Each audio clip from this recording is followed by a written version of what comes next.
Hi everyone, and welcome back. Thanks for tuning in. Today, we've got a fresh story for you, so let's get into it.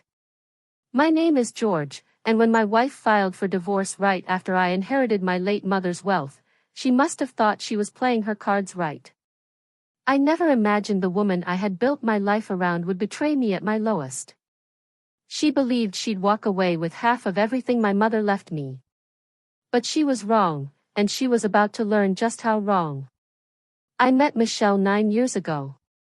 We were in our mid-20s, still chasing dreams and figuring out adulthood one awkward step at a time. Our connection felt easy, the conversation flowed naturally, the chemistry was undeniable, and we both seemed to want the same future. Those first few years were full of small, meaningful moments that made me believe I'd found someone who would walk beside me through whatever life threw at us. But not everyone was as thrilled about her as I was. The first time I brought Michelle home to meet my mother, I sensed something was off.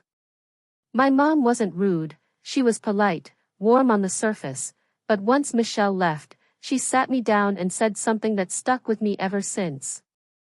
"I know you're in love, George," she said gently, "but time will reveal how solid this really is." She gave me the look only a mother can give, the kind that says she's seen enough of life to spot trouble before it hits. She wasn't accusing Michelle of anything directly. She clarified her feelings by saying, "I don't dislike her. But you're my only son, and I need you to move forward with your eyes wide open." I didn't ignore her words, but I brushed them off as motherly overprotection. At the time, I thought she was just being cautious, too cautious. I did take her advice to heart to some extent, which is why Michelle and I didn't rush into marriage. We dated for a few more years before we finally tied the knot. When our wedding day came, I truly believed we were ready. But looking back now, I realize my mother had sensed something I was too love-blind to see.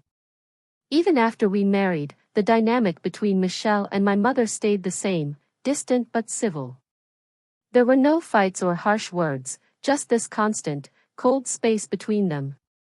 My mom remained kind, but her demeanor made it clear she was observing, watching closely, without offering judgment unless necessary. She never interfered in our marriage. She let me make my own choices, even if she didn't agree. But she never got close to Michelle either. There were no long heart-to-hearts over coffee, no moments of shared laughter. At the time, I chalked it up to personalities. Not every in-law relationship is perfect, right? I told myself as long as they weren't fighting, everything was fine. The first few years of married life were relatively smooth. Like any couple, we had our ups and downs, learning how to cohabitate, adjusting to each other's routines, figuring out what building a life together really meant. We argued, sure, but nothing too serious. Professionally, I had spent years working a steady job in the corporate world. It was secure, but it didn't fulfill me. I had this urge to create something of my own, to stop exchanging hours of my life for someone else's vision. So, 2 years into our marriage, I took the leap. I quit my job and launched my own agency. It wasn't a rash decision. I had planned, saved, and put a team together. Things went fine at first. But then one of my team members made a catastrophic error on a major project, one that cost us dearly. Both of our top clients pulled out without hesitation. These 2 clients weren't just important, they were responsible for over half of our revenue. Their departure was like the floor collapsing beneath me. I tried to stay calm and rebuild. I reached out to new leads, polished our presentation materials, and chased every opportunity one could find. But none of them came close to replacing the loss. The agency entered survival mode. We were technically still open, but we didn't have the cash flow to function properly. Every week, I watched our account drain lower and lower. Every night, I'd go to bed knowing the math wasn't in our favor anymore. After 2 exhausting months of trying to keep everything from falling apart, the pressure started bleeding into our personal life. The bills kept arriving. Groceries didn't magically appear in the kitchen. I did everything I could to keep the household going, but it clearly wasn't enough. Michelle wasn't having it. The patience I believed she had started to disappear. She grew cold, irritable, and harsh. I hoped she would step in, just for a little while, to help me stay afloat while I tried to fix what I'd broken. I wasn't expecting her to carry the burden forever, just long enough to give me time.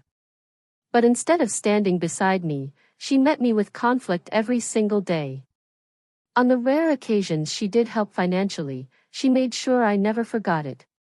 She'd complain, sometimes for hours, about how I had walked away from a stable career to chase a failing business.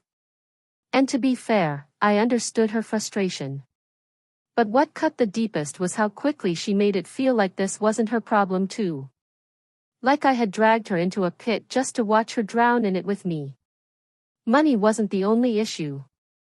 If I'm honest, the distance between us had been growing even before our financial problems began. But once the stress of money entered the picture, those small cracks turned into canyons. We stopped talking. The affection vanished. We weren't a team anymore, we were two strangers sharing space. Eventually, I realized I was out of options. I had poured everything into keeping the agency alive. I was scrambling every week, clinging to hope, and praying for a breakthrough. I didn't want to ask anyone for help, especially not my mom. She had already given me so much. But pride doesn't pay bills. Watching something you built slip through your fingers changes you fast. So one evening, I drove over to my mother's house. I told her everything, how the business was crumbling, how I'd lost my main clients, how I had tried to handle it quietly but couldn't turn it around on my own. I thought she'd be disappointed. I expected a lecture or some version of, "I told you so." But that never came. She just listened quietly, nodded, then stood up, walked to a drawer, and returned with a folder in her hands. "Take this," she said. "It should be enough to get you back on track." Inside was enough money to stabilize the agency, enough to bring in short-term consultants, revamp our proposals, and get our internal systems back on track. It wasn't a miracle cure, but it gave me air to breathe again. And over the next few months, things slowly started to improve. I managed to bring in some new clients. They weren't as big as the ones we'd lost, but they kept the lights on. The cash flow finally stabilized, and for the first time in months, I could sleep without that knot in my stomach, the kind that made me fear I'd walk into a dark office one morning and find everything gone. It felt like I could finally exhale. But while the business was slowly finding its rhythm again, my marriage was slipping further out of tune. That was the part one wasn't prepared for. You'd think that easing financial pressure would soften the edges between us, that we'd reconnect once the burden lifted. But instead, it revealed just how far apart we'd grown. Michelle and I barely spoke. And when we did, it was all surface level. No depth, no warmth. We stopped spending meaningful time together, not because of busy schedules, but because we had stopped choosing each other. We'd eat dinner in the same room but rarely looked up from our plates. We shared a bed, yet felt more like housemates than a married couple. I made efforts now and then, tried to initiate conversation or reconnect. But it always ended in cold replies or awkward silences. We both sensed something had broken. Neither of us had the courage, or maybe the energy, to say it out loud. So, we just coexisted like that. 4 months. Then one evening, completely unannounced, my phone rang. It was my mother. Her voice was calm, but there was a weight behind it I hadn't heard before. She asked if I could visit the next day. I knew something was wrong. The following afternoon, I drove to her place, thinking maybe she needed help with something around the house, a repair, groceries, who knew? But the moment I saw her face, I understood this wasn't about errands. She sat me down and told me she had ovarian cancer. Not a new diagnosis, she had been living with it for almost a year. And it had progressed. The treatments she had hoped would buy her time weren't working. Her doctors had stopped measuring in years. They were now speaking in months. That moment tore through me. I sat there frozen, unable to process it all. Everything felt distant, like I was watching it happen through a fog. My mother had always been the steady one. Since my father passed away over a decade ago, she'd been my anchor, the person I turned to when everything else was uncertain. Hearing that I was going to lose her felt like being told the ground beneath me would soon vanish. I looked at her hands while she talked, the same hands that had held mine through heartbreaks, failures, and confusion. Now, I was the one being told to prepare to let go. The weeks that followed were some of the heaviest I've ever endured. I tried to keep the agency going, tried to hold it together outwardly. But my heart was somewhere else entirely. If I wasn't physically at the hospital, I was there in my mind, stuck in that sterile room, watching the strongest woman I knew slowly grow weaker. There's no real way to explain what it feels like to watch someone you love fade in front of you. Sometimes, I'd sit beside her quietly, just holding her hand. Other times, we'd talk about random things, because neither of us knew how to talk about goodbye. I told Michelle what was going on. At first, she reacted with sympathy. She said the right words, offered comfort, gave me a hug. But as time passed, her presence faded. She visited the hospital only a handful of times. And when I asked her why, she said work was piling up, or that hospitals drained her emotionally. I didn't argue. Deep down, I had long accepted that the bond between Michelle and my mother was never strong. They had always been cordial, polite, but there was no closeness. So, I stopped expecting anything more. I didn't have the emotional bandwidth to start another fight while already breaking on the inside. 2 months. That's how long my mother remained in the hospital before her body gave in. 60 days of watching her strength disappear, little by little. And even though we all knew the end was near, it still didn't prepare me for the moment it happened. No one's ever ready.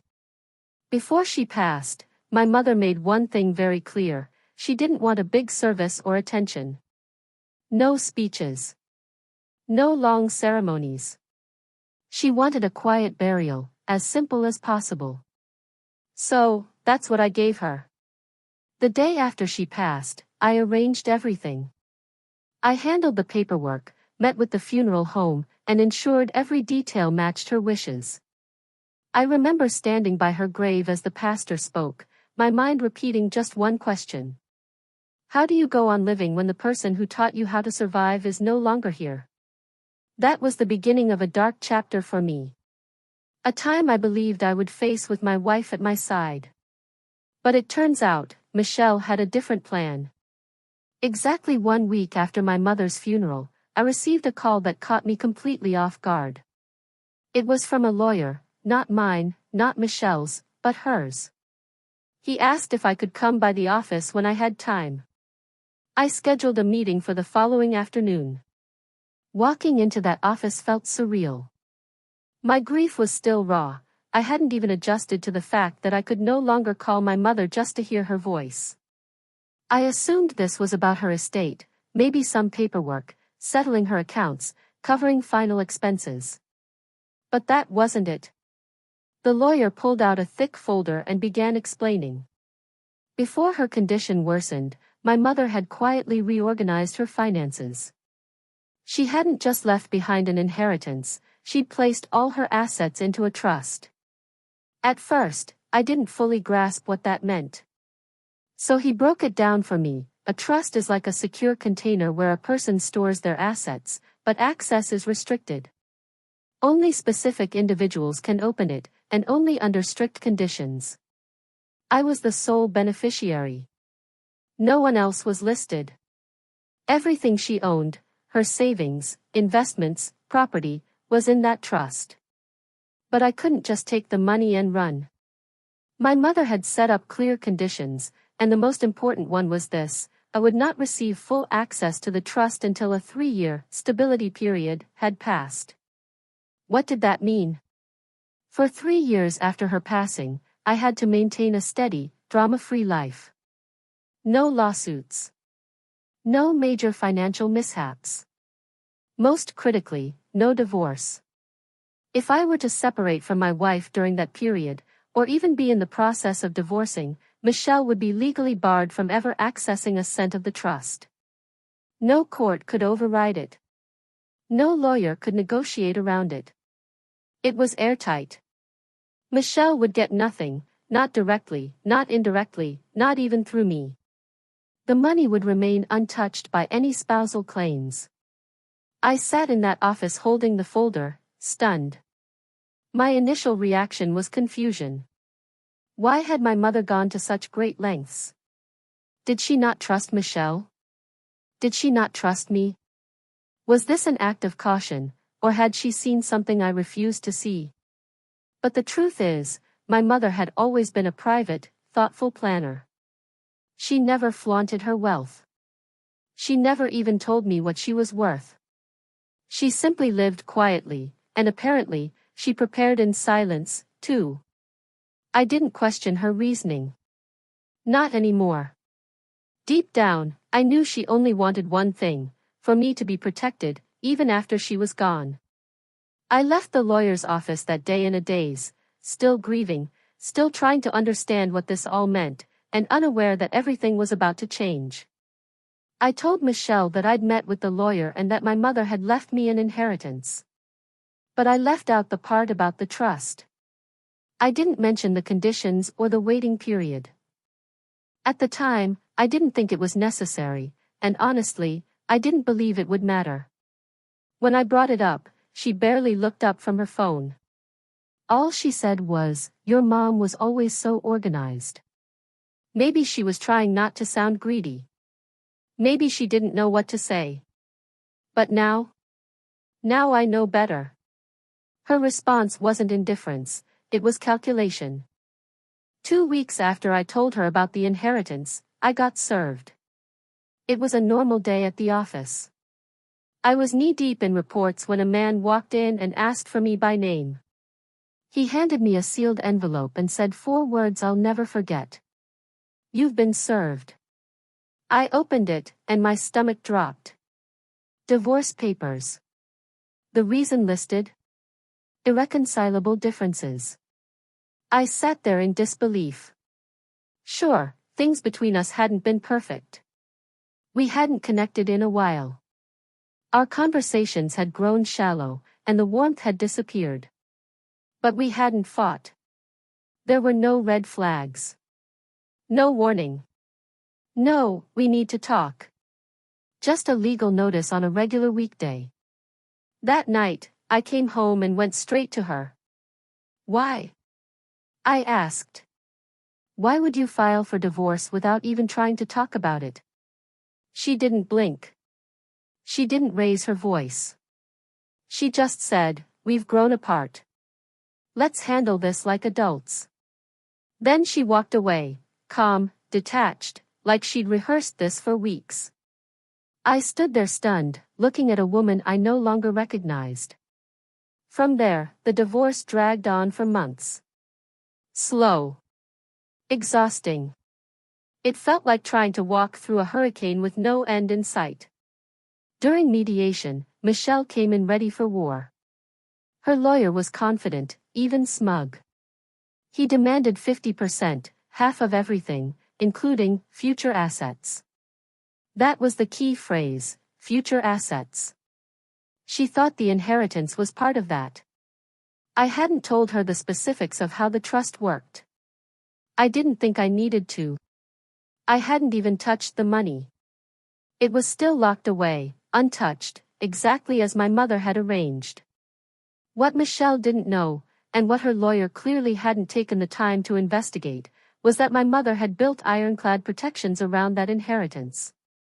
And the most critical clause stated, if I was in the middle of a divorce during the 3-year window after her passing, my spouse would be completely excluded. No court order, no settlement, no negotiation could change that. During one of the later mediation sessions, my attorney finally laid the trust out on the table. He walked everyone through it step by step. The trust had never been part of our joint accounts, it wasn't considered marital property, and because of the specific timing of the divorce, Michelle had no legal right to any of it. The moment it hit her, I saw her freeze. She looked like someone had pulled the floor out from under her. Her lawyer flipped through the pages, frowning. Then he leaned back in his chair, rubbed his temples, and muttered, "We may need to reconsider our position." The confidence vanished. They had played their hand too early, based on assumptions, not facts. Her entire plan unraveled in front of her. In the end, the divorce went through. But Michelle didn't get what she came for. She only received her share of the actual marital property, what was legally joint. And by that point, there wasn't much left. Between the collapse of the business and the legal fees, the pot had already shrunk. The settlement she received didn't come close to what she thought she'd walk away with. In fact, most of it went straight to paying her own attorney. She wasn't just disappointed. She was furious. After the final papers were signed, she let loose. She called me cruel.